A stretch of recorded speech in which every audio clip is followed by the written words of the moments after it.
Hi students, welcome to online classes of Karan convent children's academy. अपनी बात चल रही थी टिश्यू की। आज हम बात करेंगे एनिमल टिश्यू के बारे में। प्लांट टिश्यू जो है अपने कंप्लीट हो चुके हैं।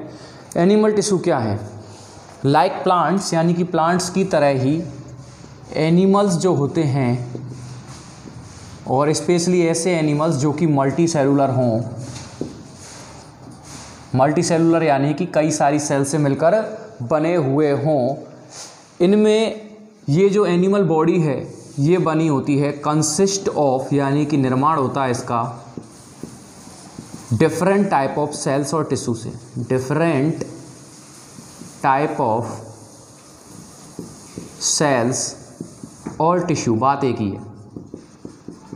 क्यों ऐसा होता है? क्योंकि एनिमल जो मल्टी सेलुलर होते हैं, यहाँ पर डिमांड या रिक्वायरमेंट जो है एसेंशियल सब्सटेंस की वो बहुत ज़्यादा है। जैसे कि लोकोमोशन। अब लोकोमोशन यानी चलन, जो हम मूव करते हैं एक जगह से दूसरी जगह पर, उसको कहते हैं लोकोमोशन। अब लोकोमोशन जो है वो, अब ब्लड भी एक टिश्यू है और भी कई तरीके के टिश्यू हमारी बॉडी के अंदर हैं, लेकिन ब्लड जो है वो लोकोमोशन काम नहीं करेगा। लोकोमोशन का काम करने के लिए अलग से टिश्यू पाए जाएंगे। वहीं अगर हम बात करें, मेटाबॉलिक रेट जो है वो हाई होती है हम इनके अंदर। तो मेटाबॉलिक रेट अगर हाई है तो इसके अनुसार भी कई सारे मटेरियल या सेल्स, जो सेल्स को परफॉर्म करने के लिए मटेरियल उनकी ज़रूरत होती है, उनको मेटाबॉलिक रेट कंप्लीट करने के लिए चाहिए बहुत सारे रॉ मटेरियल। इन रॉ मटेरियल की फुलफिलमेंट के लिए भी अलग अलग सेल्स और टिश्यू पाए जाते हैं। जैसे डाइजेशन, मेटाबॉलिक रेट के लिए चाहिए हमको फूड मिलेगा डाइजेशन से लिए, और डाइजेशन का काम अलग से सेल करेंगी।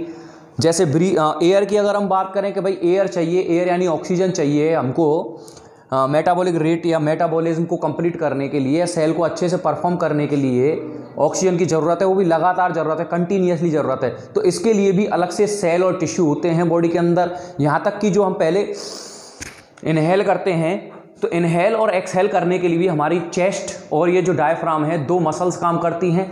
फिर जब वो एल्वियोली यानी कि लंग्स तक पहुंच जाती है अपनी, और एल्वियोली पहुंच जाती है ऑक्सीजन, उसके बाद ऑक्सीजन को जाना होता है सेल्स तक, तो ट्रांसपोर्टेशन का काम करता है ब्लड उसको लेके जा रहा है, वो भी एक टिश्यू है।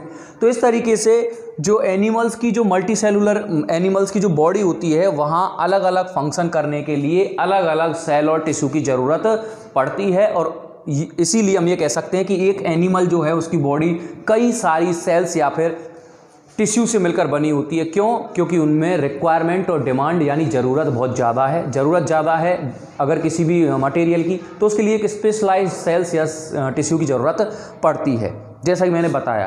अब हम यहाँ पे अगर टाइप की बात करें, अगर इनके टाइप की बात करें, तो मेनली ये चार तरीके के इनको आप बता सकते हैं। एक तो अपना एपिथेलियल टिश्यू,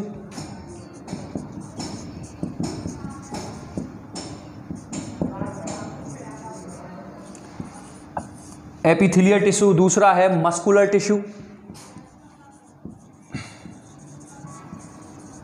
थर्ड नंबर पे आता है जो होता है अपना कनेक्टिव टिश्यू।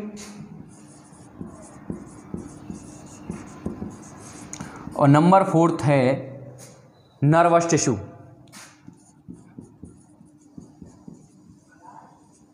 तो ये चार अपने टिश्यू हैं जिनसे मिलकर एनिमल बॉडी बनी होती है। वैसे इनके भी अपने अपने टाइप्स होते हैं अपने फंक्शन के हिसाब से, पर मेनली ये चार हैं। आगे चलकर फर्दर यही सब ग्रुप्स में यहाँ डिवाइड हो जाएंगे। अब इनके क्या हैं, अलग अलग फंक्शन हैं। अब इनके काम क्या हैं, कैसे इनकी स्ट्रक्चर बनावट होती है, वो सब के बारे में बात करेंगे। सबसे पहले हम बात करेंगे एपिथेलियल टिश्यू के बारे में।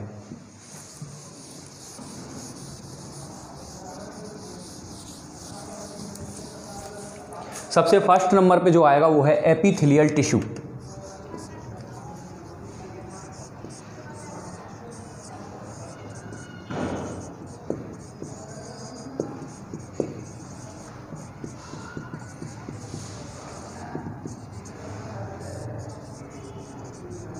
एपिथेलियल टिश्यू की बात हम सबसे पहले यहाँ करेंगे। तो एपिथेलियल टिश्यू जो हैं इनको एपिथेलियम टिश्यू भी कहते हैं। क्या कहते हैं? एपिथेलियम टिश्यू भी कहते हैं। इन एपिथेलियल टिश्यूज़ को। ये simplest type of tissue, animal tissue इनको आप कह सकते हैं। क्या कह सकते हैं?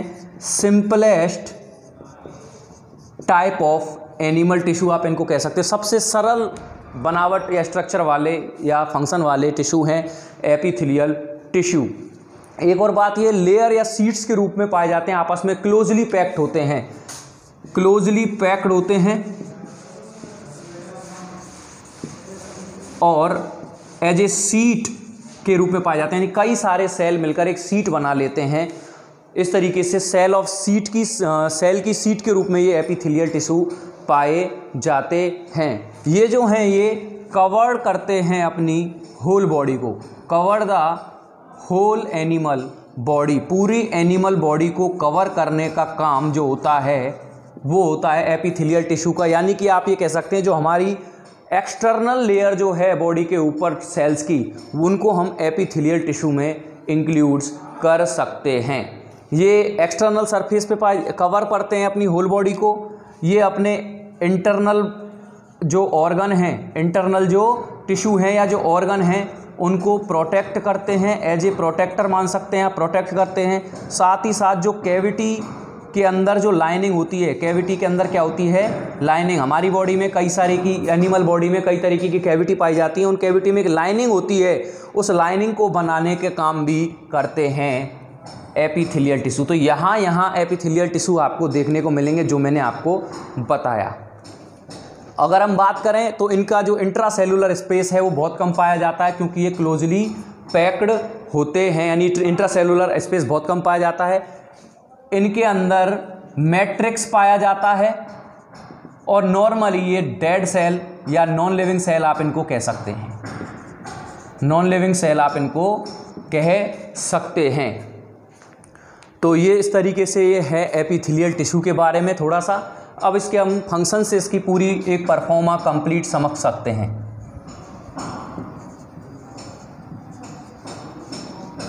तो फंक्शन के बारे में अगर हम बात करें तो सबसे पहली बात तो एपिथेलियल टिश्यू जो है वो कवर करते हैं पूरी बॉडी, होल बॉडी सरफेस को कवर करने का काम करते हैं, यानी कि एज ए स्किन काम करते हैं। स्किन लिख गया, यानी कि पूरी बॉडी को कवर करने का काम करते हैं। कोई भी जर्म एंटर ना कर पाए, कोई भी इंजरी लगे तो सबसे पहले यही उसका सामना करते हैं, कोई चोट वगैरह लगेगी, यानी कि एक तरीके से मैकेनिकल सपोर्ट प्रदान करती है ये स्किन। क्या करती है? मैकेनिकल सपोर्ट प्रदान करते हैं ये बॉडी को।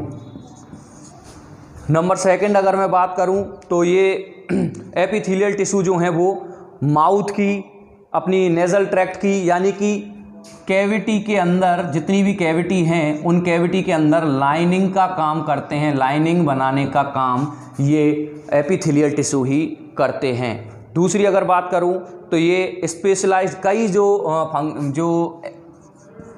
जो एपिथेलियल टिश्यू हैं वो एब्जॉर्प्शन का काम भी करते हैं। क्या करते हैं? एब्जॉर्प्शन का काम भी करते हैं, कई सारे मटेरियल को एब्जॉर्ब करने का काम करते हैं। इंटरनल मुकोसा पाया जाता है और आपके जैसे कि स्मॉल इंटेस्टाइन के अंदर भी ऐसी सेल्स पाई जाती हैं जो एब्जॉर्ब करती हैं फूड मटेरियल, जो आपका डाइजेस्ट फूड हो गया है, विली या माइक्रोविली जिनको कहते हैं, तो वो ये एपिथेलियल टिश्यू में ही इनको इंक्लूड किया जाएगा।